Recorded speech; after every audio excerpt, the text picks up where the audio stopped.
que o réu não está legalmente adstrito ao compromisso de dizer a verdade. Então, reitero aqui ao senhor. Já foi devidamente qualificado. As questões pessoais, eu pergunto, onde o senhor reside, general Heleno? Em Brasília, na 305 Norte. A profissão atual do senhor? Militar da reserva. Militar da reserva. O senhor já foi preso ou processado alguma vez? Não. O senhor é casado? Sim, há 55 anos. Tem filhos? Tem, dois. É verdadeira a acusação que lhe é feita pela Procuradoria-Geral da República? De jeito algum. O senhor teria saber de algum motivo particular pelo qual essa acusação foi feita? Não, motivo particular eu acredito que não exista. Não posso nem acreditar que isso possa acontecer. O senhor conhece as testemunhas que já foram inquiridas? Tem algum impedimento, alguma suspeição em relação a alguma delas? Não, de jeito nenhum. Então vamos às questões específicas. Só pela ordem aqui. Como Vossa Excelência já bem alertou... Doutor, o horário do almoço ainda está longe. Não vou falar. Vossa Excelência, fique tranquilo que... Vamos seguir. A exemplo de Vossa Excelência, eu tomei um brunch reforçado. Então, Vossa Excelência, fique tranquilo. Eu só estou aqui para esclarecer, Vossa Excelência, que ele vai fazer o uso parcial do direito de silêncio e vai responder única e exclusivamente às perguntas de sua defesa. Eu vou, mesmo assim, vou fazer as indagações para que conste e vou constar o direito, a utilização do direito ao Excelência, eu só peço, por gentileza, que não fique, por exemplo, pergunte e espere o não vou ficar em silêncio. Como ele vai ficar em silêncio em todo o interrogatório, porque o que eu quero evitar, Excelência, por exemplo, a pergunta, ele vai ter que falar, vou ficar em silêncio. Pergunta, vou ficar em silêncio. É só para evitar esse constrangimento, por gentileza. Não há problema. O réu arguiu o seu direito constitucional ao silêncio. Ele somente irá responder às perguntas da sua defesa. O juiz relator, para constar na audiência, fará as perguntas na sequência, somente para que conste. Então, a primeira pergunta seria se o senhor participou da live em 29/7 de eletrônicas com lapso na transparência da contagem de votos. Também a questão se o interrogado junto a missões e das urnas eletrônicas. Também aqui se indaga se o que o interrogado teria a dizer sobre a agenda. Agenda com o timbre da Caixa Econômica Federal, a agenda que foi apreendida em sua casa. E na agenda ao registro de direito. Então, essas seriam as indagações feitas para que conste em ata. Ministro Fux, quer constar alguma? Doutor Procurador-Geral? Algum dos advogados? Então, eu passo a palavra ao doutor Milanês para que indague ao seu cliente. Perfeito, Excelência. Muito grato. Ministro, posso fazer a pergunta direto? O senhor prefere que seja Vossa Excelência? Okay. Por meio do juiz. Sim, senhor. Não, sem problema. Vai parecer meio óbvio, mas eu vou ter que começar pelo óbvio, Excelência. O senhor fique tranquilo. Muito obrigado. General Heleno, qual era o cargo que o senhor ocupava durante o governo Bolsonaro? Por favor, pode responder. Eu era ministro de Estado, chefe do Gabinete de Segurança Institucional. O senhor tem como nos dizer quais eram as atribuições do seu cargo? Tinha várias atribuições, mas eu considerava duas como as mais relevantes. Assessorar o presidente da República quanto à segurança institucional do país e participar do preparo e execução das viagens do presidente da República, seja no Brasil, seja no exterior. Perfeito. Aqui agora, entrando um pouco mais na denúncia do Procurador-Geral da República, no momento da reunião, a PGR fala dessa reunião ministerial do dia 5 de julho de 2022. O senhor se recorda dela? Sim. Perfeito. Nessa mesma reunião, o senhor disse que iria conversar com o então diretor-geral adjunto da BIM, Vitor Carneiro, para que fosse realizado o acompanhamento das campanhas políticas na eleição presidencial de 2022. Isso está correto? Qual data, doutor? Desculpe. A reunião ministerial é de 5 de julho. Essa reunião ministerial. Isso. Pois não. O que eu me referi, por favor. Isso. Eu realmente conversei com o Vitor, que era, à época, o diretor interino da ABIN, para que fosse realizado um acompanhamento das campanhas presidenciais para a eleição do presidente da República para não evitar que acontecesse o que já tinha acontecido com o presidente Bolsonaro, aquela facada em Juiz de Fora. Então eu considerava muito importante que houvesse uma colaboração entre todos os órgãos que tratavam de segurança nas diferentes cidades do Brasil, para que aquilo não voltasse a acontecer. Não é um acontecimento comum no Brasil, então eu não gostaria que aquilo voltasse a acontecer. Perfeito. O senhor sabe me dizer se havia algum tipo de planejamento estratégico à época para realizar esse acompanhamento? Sim, esse planejamento estratégico existia desde 1919 e era um trabalho conjunto entre TRE, as polícias militares, a Polícia Rodoviária Federal e a Polícia Federal. Sempre correu de forma límpida, cristalina, e a gente queria continuar a ser ocorrido. Perfeito. Então eu posso dizer que quando o senhor fala, né, quando o senhor está dizendo, abro aspas, nós vamos montar um esquema para acompanhar o que os dois lados estão fazendo. Eu posso me referir que esse planejamento estratégico seria sobre essa fala? Sim, exatamente. Era colocar no papel o que nós pensávamos sobre esse planejamento estratégico. Tá. Então esse projeto estratégico, esse planejamento estratégico, tinha por fim fazer o acompanhamento desse processo eleitoral. Sim. Pronto. Num outro momento na fala do senhor diz o seguinte, abro aspas, porque muita gente se conhece nesse meio. Se houver qualquer acusação de infiltração desse elemento da BIM em qualquer lugar, quando o presidente lhe corta. O senhor saberia explicar o que o senhor quis dizer com essa fala? Eu deixei bem claro para o Vitor que, conforme manda a Constituição, nós não podemos infiltrar elementos da BIM nessas atividades. Eles iam vinculados à BIM, normalmente os que já estavam nessa cidade, e não havia a intenção de mascarar esse procedimento, porque não era uma infiltração de agentes. Perfeito. Então, com isso eu posso concluir que, por exemplo, seria impossível realizar a infiltração de agentes, tecnicamente falando. Pode ser até que, né, tecnicamente, podia se conseguir, mas com um prazo bem maior, que é um prazo que é utilizado, como a gente vê nessas reportagens do jornal, o prazo para infiltração é muito grande. Então não havia tempo para fazer infiltração. A ideia não era essa. A ideia era acompanhar de perto o que acontecia e agir em prol da não realização de coisas que fossem prejudicar o andamento das campanhas e também procurar... General, aqui só para ficar um pouquinho claro, desculpa, ministro, mas o senhor acabou de falar que constitucionalmente não se pode realizar infiltração. E tecnicamente também não é possível que se realize as infiltrações. Nós temos até uma testemunha no processo que afirma que é impossível tecnicamente um oficial da BIM de longa data falar que é possível a infiltração. Então o que eu pergunto para o senhor é, no seu conhecimento, é possível ou não realizar a infiltração de agente da BIM hoje? Não, a curto prazo não.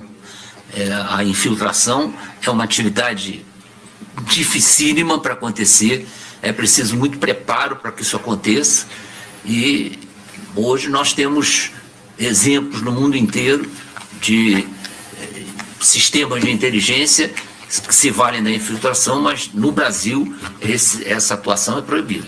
Perfeito.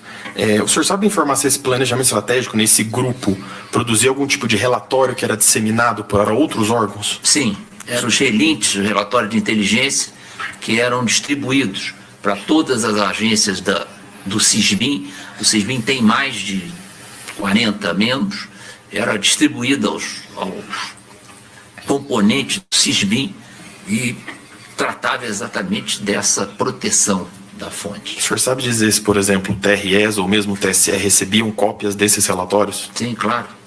Perfeito. O ministro, que já presidiu o TSE, até sabe desse relatório. Perfeito. Mais à frente, general, até para clarificar as perguntas que o ministro iria fazer, o senhor diz a seguinte fala, e aqui abro aspas. Não vai ter revisão do VAR. Então, o que tiver que ser feito, tem que ser feito antes das eleições. Se tiver que dar soco na mesa, é antes das eleições. Se tiver que virar a mesa, é antes das eleições, e fecho aspas. O senhor poderia esclarecer esse ponto? Essas duas palavras são usadas normalmente quando nós queremos caracterizar que precisa uma ação imediata, né? Não é nada que envolva urnas eletrônicas, é uma ideia transmitida na reunião ministerial, onde estava o presidente da República presidindo essa reunião, e eu fiz questão de dizer que me preocupava a situação que nós estávamos vivendo politicamente e que nós precisávamos agir antes que isso aí trouxesse maiores problemas para o sucesso das eleições. Ok. Então, quando o senhor fala virada de mesa e soco na mesa, o senhor está querendo dizer em sentido literal ou no sentido figurado? Não, no sentido figurado, lógico. Pronto. Então, quando o senhor fala essas expressões, em algum momento o senhor quis dar a entender algum tipo de ação contrária à Constituição ou ao Estado Democrático de Direito? Não, de maneira nenhuma. Isso aí era uma ação dentro. É importante que o presidente Bolsonaro colocou que ia jogar dentro das 4 linhas. E eu segui isso aí religiosamente em todo o tempo que estive na presidência. Perfeito. Com relação a essa questão do não vai ter VAR, o senhor acredita que seria possível reverter o resultado das eleições após elas terem ocorrido? Não, isso aí é quase impossível. Perfeito. O senhor sabe informar, porventura, se à época já tinha saído um relatório do Ministério da Defesa sobre a confiabilidade e segurança das urnas? Não, esse relatório ia sair, eu estava aguardando ansiosamente que isso acontecesse. Era um trabalho difícil, não é uma coisa fácil, e eu esperava a conclusão desse grupo que foi organizado pelo Ministério da Defesa para verificar o grau de credibilidade da urna eletrônica. Perfeito. Mais à frente, nessa mesma reunião, o senhor fala o seguinte, aqui abro aspas novamente. Eu acho que as coisas têm que ser feitas antes das eleições, e vai chegar a um ponto que nós não vamos poder mais falar. Nós vamos ter que agir. Agir contra determinadas instituições e contra determinadas pessoas. Isso, para mim, é muito claro, fecho aspas. O senhor conseguiria explicar essa frase? Agir contra talvez seja um termo pesado. O importante era que houvesse ações que garantissem o desenrolar das eleições. Ações que impedissem bloqueios nas estradas, caminhões colocados em lugar indevido, gente que ia para a porta das sessões eleitorais para causar uma situação desagradável. Então isso tudo precisava ser pensado e precisava se agir. Eu acho que o GSI tinha uma importante participação nisso, porque era o Gabinete de Segurança Institucional. Perfeito. E não há segurança institucional maior do que a realização das eleições. Perfeito. Então, nessa fala do senhor, seria correto afirmar que o senhor jamais defendeu qualquer atitude ilegal? Realmente não havia oportunidades. O próprio presidente, com a declaração dele, cortou essa possibilidade. Não, mas, general, vamos lá, só para deixar claro. O senhor, na sua fala, quis dar a entender para ser realizada alguma ação ilegal? Sim ou não? Não, lógico que não. Perfeito. Sobre essa reunião, houve algum tipo de, vamos assim dizer, desdobramento ou missão que o senhor teria passado ao Gabinete de Segurança Institucional?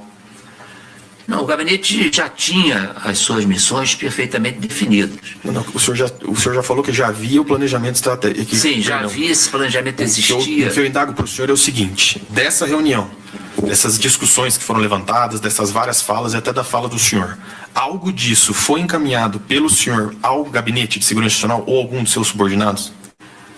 Não, essas decisões de cunho político, elas paravam ali entre eu e meus assessores mais próximos. Era uma conversa aberta. Eu nunca levei assuntos políticos. Tinha de 800 a 1.000 funcionários no GSI.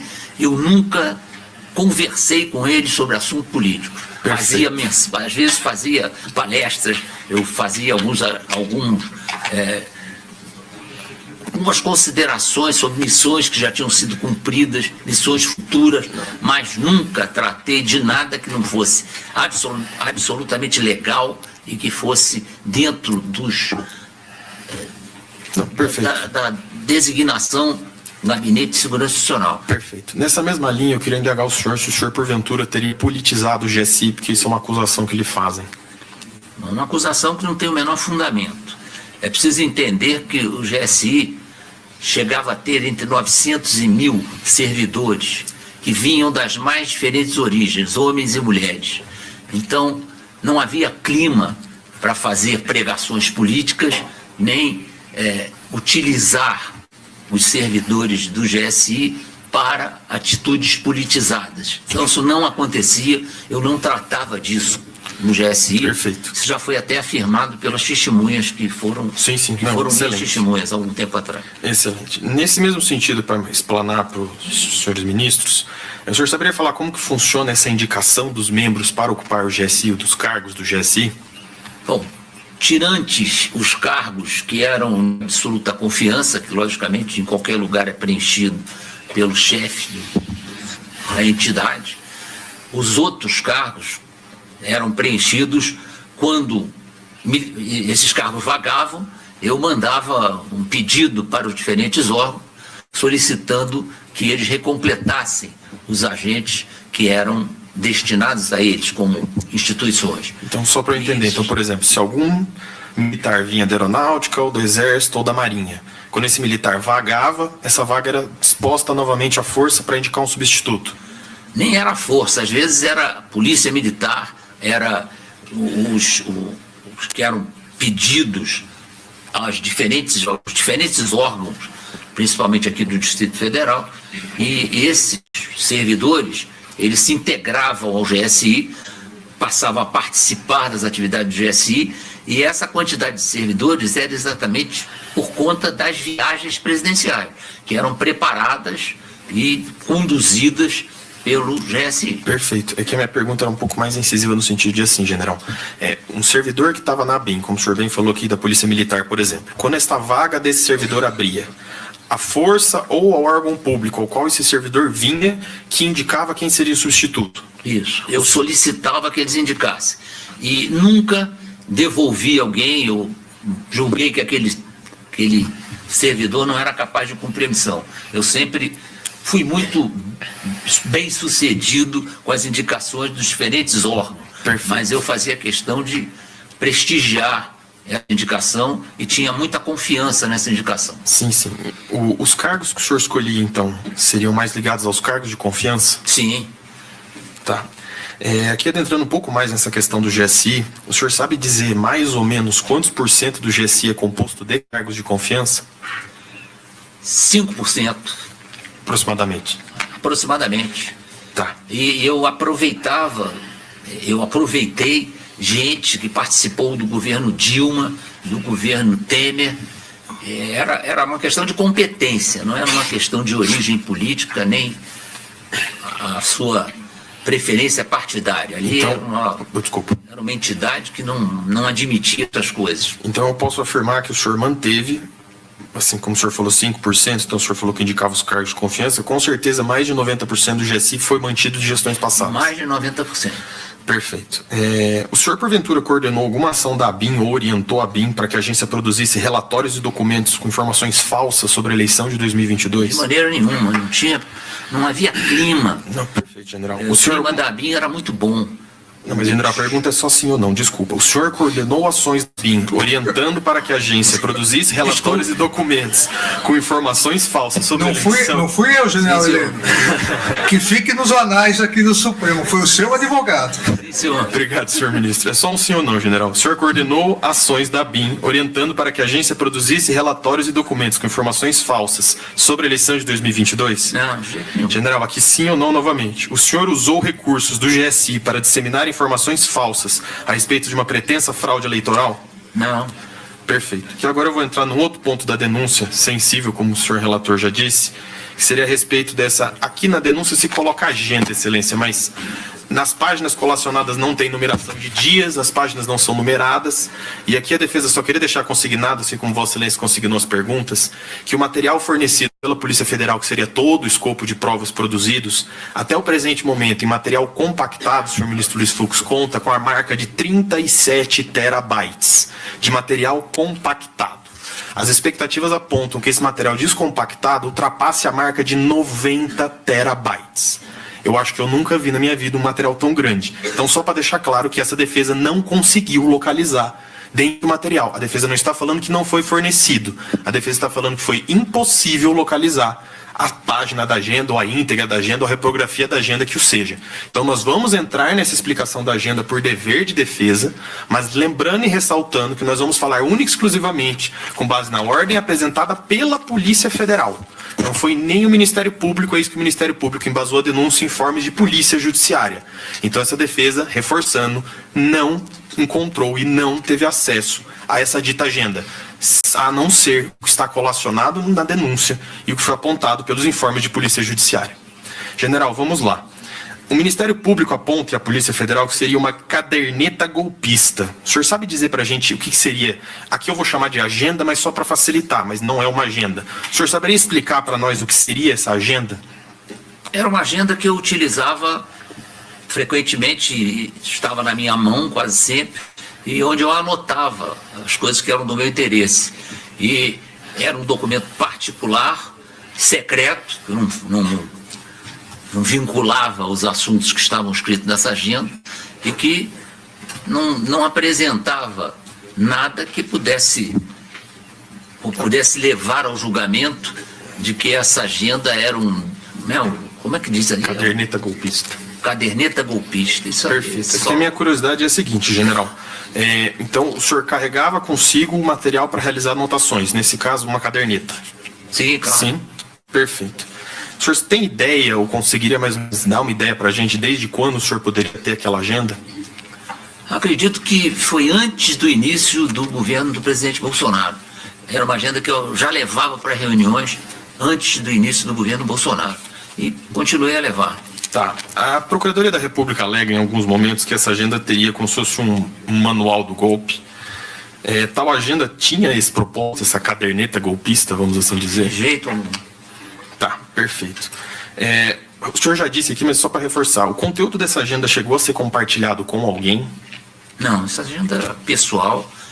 Perfeito. Mais à frente... Muito reservado. Sim, sim. Mais à frente nessa agenda, e aqui até esclarecendo uma das perguntas que seria do senhor ministro relator, o senhor coloca né? Diretriz, seria reunião de diretrizes estratégicas. O senhor conseguiria falar mais ou menos do que se trata essas anotações sobre o que seria essa reunião de diretrizes estratégicas? Obrigado. O GSI era uma organização de nível estratégico, tanto é que ele tinha condições de pedir a colaboração em qualquer estado da federação e sempre fui muito bem atendido.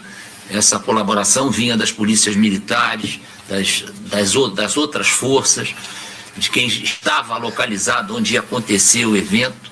Então isso aí era muito importante para o GSI. Nós não tínhamos condições de prestar essa assistência e conduzir essas atividades da maneira como era conduzida se não tivesse apoio dos governos estaduais. Perfeito. É que nessas falas do senhor, que em tese parece ser uma ordem de raciocínio, o senhor coloca algumas ideias ali, que seria uma questão sobre falas, sobre posicionamentos políticos. Então a minha indagação sobre esse posicionamento do senhor é se isso teria alguma inspiração política, se esses trechos e ideias do senhor teria algum ponto político em cima disso. Não, era uma preocupação muito grande que o GSI fosse encarado e fosse sentido, na verdade, como uma organização apolítica e apartidária. Tá, eu tinha gente no GSI de todos os matizes, homens e mulheres.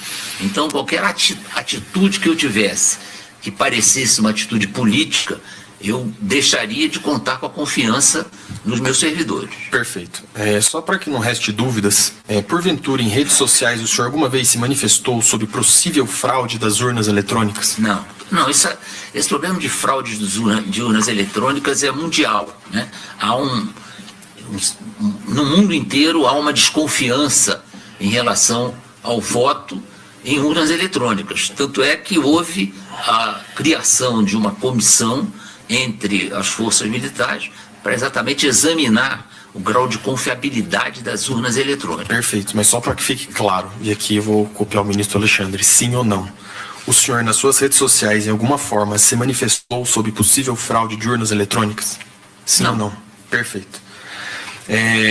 Mas aqui eu queria deixar bem claro um ponto, porque publicamente o senhor se manifesta favorável ao voto impresso, correto? Eu sempre fui adepto do voto impresso, mas era um a mais, não tinha força para transformar aquilo numa realidade. E só por curiosidade, nessas falas do senhor, toda vez que o senhor falava de urnas eletrônicas, o senhor chegava a pontuar sobre a necessidade de se provar e se deixar, vamos dizer assim, com autoria e materialidade, onde seriam e como seriam essas fraudes, para não ficarem ilações ou divagações, vamos Eu dizer? acho que isso é um processo contínuo de aperfeiçoamento e acredito que nós tenhamos que estar sempre na cabeça que a urna eletrônica pode ser sempre melhorada. Eu enfrentei Perfeito. esse problema no Haiti. Não, general, perfeito. Vamos só se até os fatos aqui, senão a gente pode... Desculpa, general, porque às vezes a gente pode acabar se perdendo aqui no assunto. Só para que fique claro, então.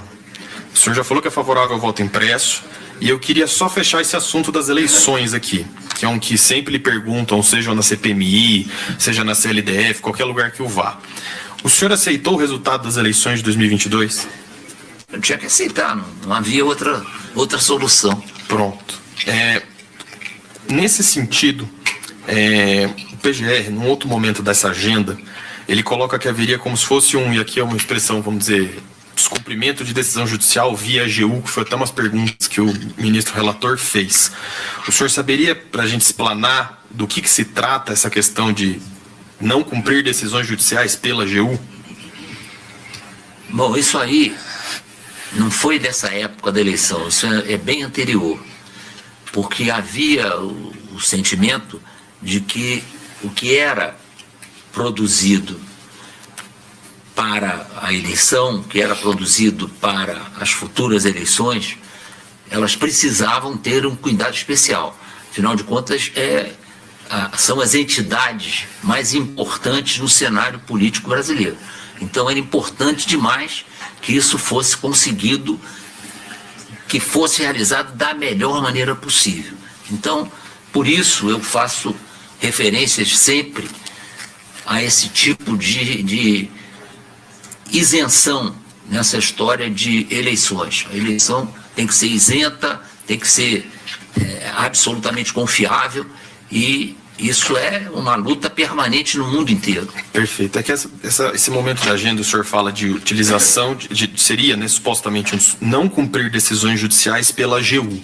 O senhor saberia nos informar, por exemplo, se havia uma certa tensão entre o governo federal e o Poder Judiciário ao longo do governo Bolsonaro?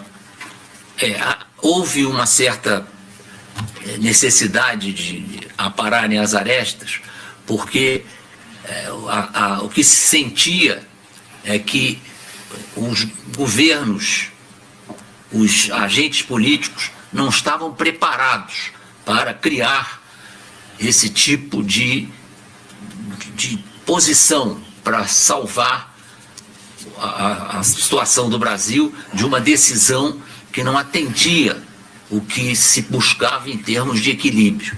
Então isso aconteceu realmente. Perfeito. Houve reuniões para tratar desse assunto e era um assunto fundamental. Nessa questão da AGU, assim, porque o que acontece? O senhor já falou que não se trata do final, mas sim do começo do governo. Eu indago isso e perguntei a respeito da questão do Poder Judiciário com o Poder Executivo por conta dessa tensão que havia e por conta de, à época, as reportagens e mídias afins, e até um recente uma reportagem da Folha, apontar que houve uma disparada de decisões judiciais contra o governo federal, em específico no governo Bolsonaro. Então a minha indagação é se essa discussão da agenda toda teria algo a ver com esse tipo de situação. Sim. O que acontecia é que havia partidos contrários ao governo Bolsonaro que não tinham efetivo suficiente para impedir que os apoiadores do governo fizessem vigorar o seu pretexto, suas intenções. Quando o senhor fala minoritário, o senhor quer dizer com relação ao quê? Congresso Nacional, Câmara Legislativa? Só para ficar claro. A quantidade de votos que eles dispunham para barrar ou para fazer acontecer alguma coisa no Congresso Nacional não era suficiente. Então eles corriam atrás da máquina. Usavam todas as possibilidades para fazer vigorar o seu entendimento sobre alguma coisa. Perfeito. E eles fizeram isso ao longo, principalmente, dos 2 primeiros anos do governo Bolsonaro. Então, qualquer coisa era motivo para que esses partidos entrassem com uma ação, o Poder Judiciário aprovasse a ação e derrubasse a atitude do governo Bolsonaro. O governo Bolsonaro foi muito prejudicado por esse tipo de atitude. Perfeito.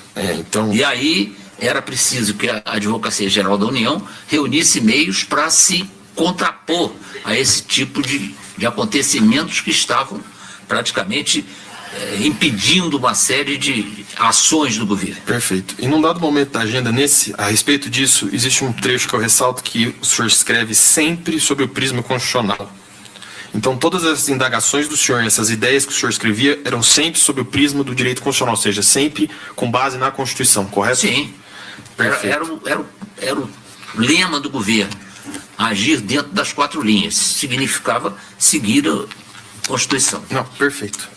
Ainda sobre essa questão um pouco mais à frente, a PGR alega que o senhor teria ajudado a estruturar um discurso de desinformação, ou seja, o senhor teria participado de todo esse intercrimes aí da questão de tentativa de descredibilização do sistema eleitoral, com o intuito de desmoralizar o processo democrático para determinado grupo se manter no poder. Então a minha pergunta é a seguinte, general: o senhor de alguma forma contribuiu, escrita ou verbal, para essa alegada narrativa de desinformação? Não. Eu não tinha nem tempo para fazer isso. Perfeito. Outro trecho da denúncia, como o ministro bem colocou, fala sobre o encontro do senhor com o então comandante da Aeronáutica, Batista Júnior, no ITA. O senhor se recorda desse encontro, né, no dia 16 de dezembro de 2022?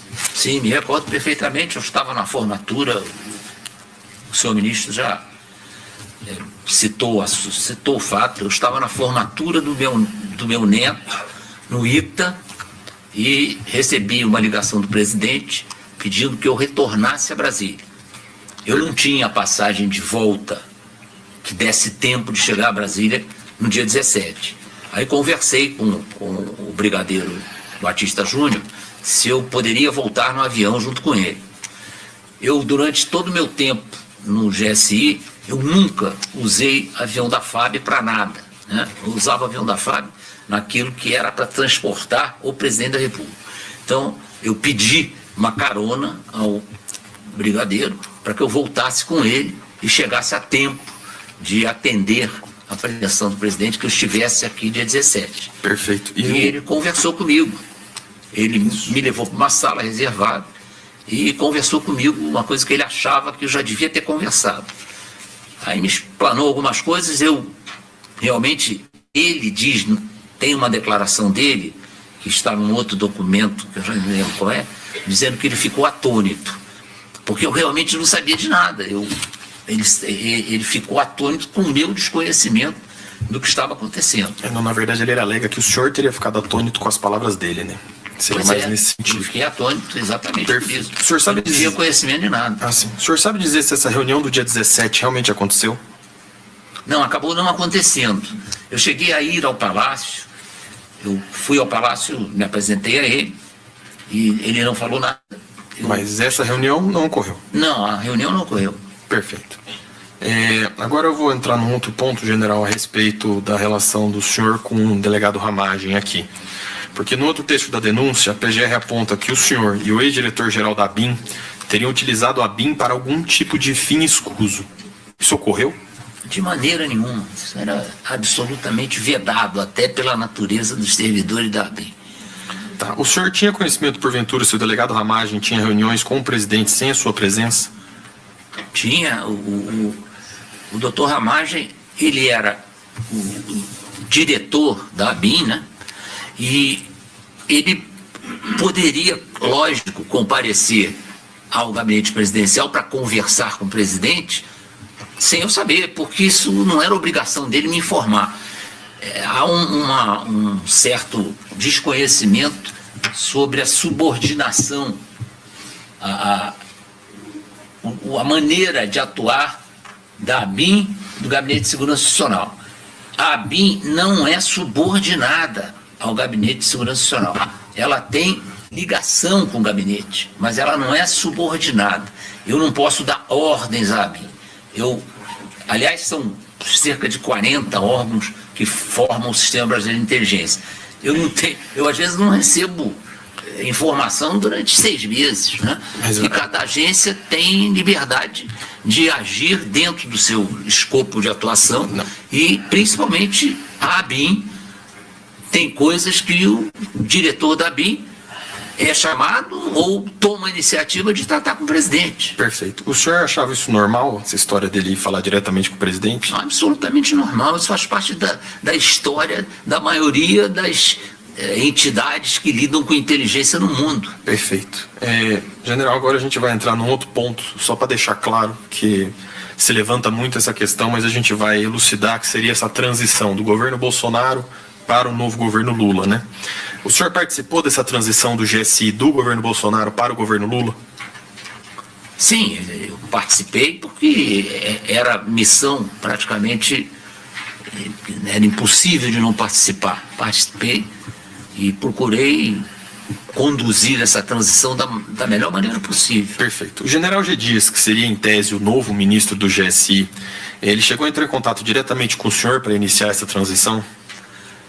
Ele demorou um pouco a ser indicado para ser o chefe do GSI, né? O ministro-chefe do GSI. E quando eu soube da indicação, fiz questão de trocar ideias com ele. Eu já conhecia o general G. Dias, e numa ligação que por acaso estava acontecendo entre o coronel Morales e o coronel G. Dias, eu percebi que era ele, perguntei ao Morales, falei, cara, é o general G. Dias, eu quero falar com ele. E aí falei com ele e abri as portas do GSI para ele. Pudesse trocar quem ele quisesse, se podia ir lá para conhecer o GSI.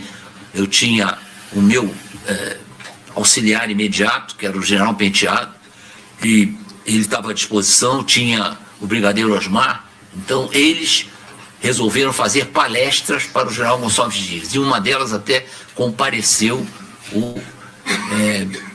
então ele era encarregado dessas atividades durante essa transição, que era o doutor Mercadante. Então o GSI foi totalmente franqueado ao novo chefe do GSI. Perfeito. Então, o senhor citou 2 nomes aqui, do general Penteado e brigadeiro Osmar Olsen. Eles seriam, porventura, os encarregados desse processo de transição? Sim, um porque era o meu substituto direto, e o outro porque era o substituto direto do Penteado. Então, eu achei importante que eles se envolvessem com isso, porque a vontade do G. Dias eu não conhecia, e se ele desejasse continuar com esses 2 servidores no GSI, seria muito importante que esse conhecimento fosse travado antes de qualquer coisa. Perfeito. Então, nesse mesmo sentido, houve algum tipo de resistência ou mesmo de obstacularização, vamos assim dizer, do senhor para essa passagem, transição do GSI? Não, de jeito nenhum.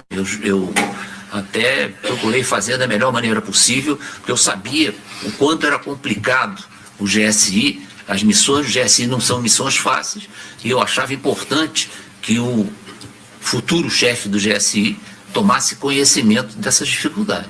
Perfeito. O GSI chegou a participar da posse do novo presidente? Sim, isso é uma coisa interessante, porque tem gente que pensa que o GSI é o responsável pela posse. Não, essa responsabilidade ela é dividida, até territorialmente. Enquanto o novo presidente está se deslocando, não tem intervenção do GSI, é a Polícia Federal que trata do assunto.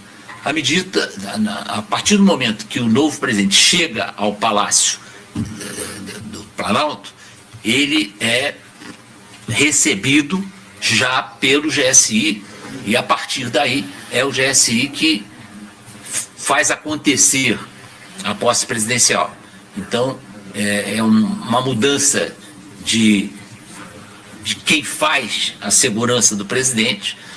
Então, esse primeiro deslocamento, tudo que o presidente faz, é da Polícia Federal. E a partir do momento que entra no Palácio, aí é do GSI. Então, o GSI participa da posse do novo presidente, da organização. Sim. E da coordenação. Tá. Sim. O senhor sabe nos informar que dia que o senhor saiu oficialmente do GSI? Foi publicada a minha exoneração no dia 1º de janeiro. E eu já estava afastado em termo, porque à meia-noite do dia 31 de janeiro eu deixei de ser o chefe do GSI. Perfeito. O senhor sabe me informar quais outros membros do GSI que saíram junto com o senhor? Aqueles que eu tinha levado de minha confiança, eles tomaram a iniciativa de pedir a sua exoneração, isso aconteceu, e isso foi substituído com o tempo, né? Eles foram substituídos por homens de confiança, primeiro do general Gonçalves Dias, depois do general que foi designado chefe do GSI. Sim, mas eu posso dizer então, que aqui já entrando num outro ponto, né? No dia 8 de janeiro de 2023, tanto o senhor quanto as pessoas que ocupavam os cargos de confiança mais próximos do senhor já não estavam mais no GSI? Não, esses de mais proximidade comigo, alguns permaneceram, porque eram muito importantes para caracterizar e ajudar essa transição. Outros já tinham pedido exoneração, porque não eram servidores com tanta importância para o dia a dia do GSI e que haviam já deixado as suas funções por desejo próprio. Perfeito, mas esses que se mantiveram foram com conhecimento e anuência do general G. Dias, que era o novo ministro. Claro. Perfeito. Vamos lá, já que a gente tocou nessa questão do dia 8 de janeiro, onde o senhor estava no dia 8 de janeiro de 2023? Em casa. O senhor sabe nos dizer como que tomou conhecimento dessa situação? Pela televisão. Tá. Vamos lá. Aqui eu vou trabalhar um pouco em cima do que se deu em cima do 8 de janeiro e dos informes e tudo que nós temos. Então aqui eu vou tentar sintetizar um pouco do muito que tem. Considerando essa experiência do senhor, né, com relação ao planejamento e execução da cerimônia de posse do presidente, que ocorreu em segurança e sem nenhum incidente registrado, o senhor chegou a ser consultado ou informado por qualquer autoridade sobre a chegada de 100 ônibus a Brasília com aproximadamente 3.000 manifestantes na primeira semana de 2023? Não, eu soube disso pela imprensa e estranhei profundamente, porque afinal de contas, essa quantidade de ônibus era para ter provocado alguma reação. Aqui só mais para a gente ser mais sintético, general. O senhor teve algum contato, por exemplo, por WhatsApp, e-mail, celular, com esses manifestantes antes, durante ou depois dos acontecimentos da praça? Não. Nesse sentido ainda, do senhor como responsável pela segurança ali presidencial, né, na questão do GSI, o senhor chegou a ser consultado ou informado sobre alguma autorização de deslocamento escoltado de manifestantes do SMU até a Praça dos Três Poderes? Não. O senhor teve algum contato com alguma autoridade na noite do dia 8 de janeiro sobre como ocorreriam as prisões dos manifestantes no dia 9? Não, eu estava totalmente afastado, eu tinha encerrado o meu ciclo no GSI. Perfeito. Em alguma oportunidade, após o dia 9 de janeiro, o senhor compareceu ao Colmeia ou à Papuda para visitar os manifestantes presos? Não. O senhor, porventura, teve algum amigo ou conhecido que chegou a ser preso ou julgado pelos atos do dia 8? É bem capaz de ter havido, mas eu não me lembro de nenhum contato. Afinal de contas, eles estavam presos e eu não tinha como participar dessa situação. Mas o senhor chegou a visitar essas pessoas ou não? Não. Perfeito. O senhor sabe me dizer, então, se o senhor tem alguma relação com esses atos do dia 8? Nenhuma, não tenho nada. Aqui um ponto um pouco mais sensível, mais relacionado ao governo em si. O senhor saberia nos dizer se, porventura, o senhor sentiu um afastamento do presidente do meio do mandato para o final com relação ao senhor? Isso aí está sendo um pouco deturpado aí. Não houve um afastamento meu do presidente. O que acontece é que o presidente, a partir da sua filiação ao Partido Liberal, ele passou a ter uma frequência de muita gente no seu gabinete. Eu recebia o presidente diariamente na chegada dele ao Palácio e o acompanhava até o gabinete. Logo no início do governo, isso aí era uma atividade corriqueira e pouca gente estava no gabinete e a gente conversava ali, traçava o que ia acontecer naquele dia e pronto. Eu podia permanecer no gabinete. Muitas vezes eu assistia às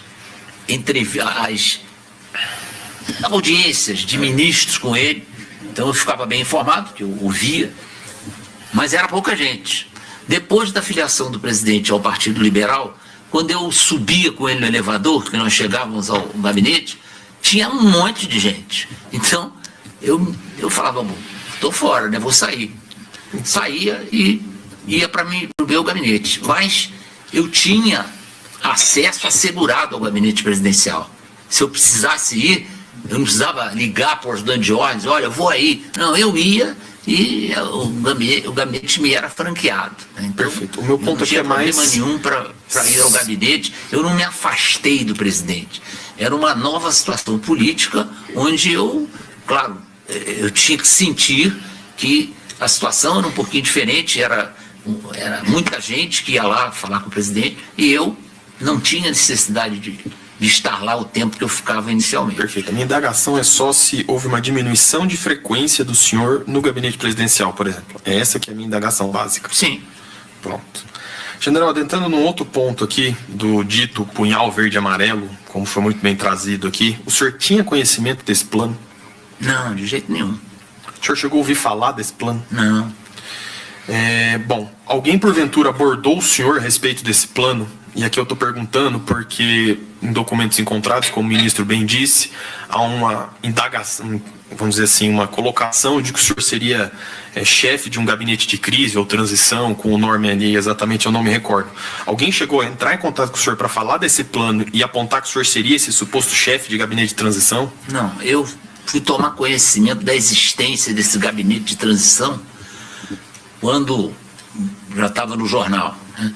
Eu não, em nenhum momento, eu fui informado dessa minha nova atribuição, chefe do gabinete de transição. Então, eu não sabia onde era o gabinete, não sabia do que se tratava, e quando eu li, eu imaginei que, pô, isso aí era difícil de fazer. Mas né? só Então, para ficar claro, então... eu não sabia da existência desse gabinete de E o transição. senhor nunca participou de nenhuma reunião onde esse tema foi abordado? Não. Nenhum militar conversou, abordou o senhor para falar sobre esse tema? Não. Perfeito. Eu até sinto que a minha distância para alguns militares que estariam nesse suposto golpe era grande. Então, os afastava porque... General, aqui o ponto é só provar se o senhor tinha conhecimento ou não desse plano. Não. O senhor não tinha. O senhor participou de alguma reunião Nunca me desse plano? apresentaram. Não. Nunca me É apresentaram esse o ponto. Eu plano. só queria saber se o senhor teve algum envolvimento ou não. E essa é a resposta que eu precisava. General, mudando um pouco de assunto aqui, como o ministro também já trouxe, relacionado aos acampamentos. O senhor alguma vez esteve no acampamento em frente ao QG do Exército? Não. Porventura, o senhor incentivou ou determinou que algum servidor do GSI comparecesse ao acampamento? Não. O senhor sabe nos informar se, porventura, algum membro do GSI compareceu nesse acampamento? Teve um membro do GSI que foi ao acampamento, falou algumas coisas que não deveria ter falado, chegou ao meu conhecimento, ele foi afastado, foi devolvido para a sua força e o problema ficou resolvido dessa maneira. E ficou como um exemplo para aqueles que tivessem vontade de ir no acampamento para comer churrasco, sei lá. Eu Perfeito. Sobre os não tinha acontecimentos... incentivado de jeito nenhum isso. Não, perfeito. Sobre os acontecimentos do dia 12 de dezembro, que seria aquele dito quebra-quebra no Brasília Shopping, e o 24 de dezembro, que é aquele atentado à suposta bomba, lá, aquela bomba que houve no aeroporto, como que o senhor tomou conhecimento desses fatos? Estava fora da alçada do Gabinete de Segurança Institucional. Eu também tomei conhecimento por jornais da televisão que noticiaram e apresentaram até vídeos e tudo mostrando até a invasão, a tentativa de invasão do prédio da Polícia Federal, ônibus pendurado, mas eu não tinha conhecimento disso, estava fora da alçada do GSI. Perfeito. E aqui, para finalizar, general, no sentido do sim ou não, seguindo a vertente do ministro, o senhor chegou a ter conhecimento ou acesso a qualquer minuta que falava sobre golpe? Não. O senhor chegou a ter conhecimento ou acesso a qualquer decreto que determinava a prisão do ministro Alexandre de Moraes e a instituição de um estado de exceção? Não. Alguma vez o senhor foi consultado ou mesmo procurado para auxiliar a elaboração de algum documento voltado a essa imposição de estado de exceção? Não. O senhor chegou a conclamar ou mesmo chamar algum militar ou civil a participar ou não respeitar do estado das eleições? Não. O senhor participou das reuniões do Palácio do Planalto, no Ministério da Defesa, com os comandantes de força, onde foi abordada essa questão das minutas que a PGR traz? Não. O senhor chegou a participar de alguma reunião ou encontro no qual foi abordado, eu sei que essa pergunta parece repetitiva, excelência, mas é só para fechar, é a última. O senhor participou de alguma reunião ou encontro no qual foi abordado ou apresentado algo a respeito do punhal verde e amarelo, ou mesmo algum plano de eliminação de alguma autoridade? Não. Estou satisfeito, excelência, obrigado. Agradeço ao doutor Matheus Milanês, também ao general Augusto, que tem direito ao silêncio.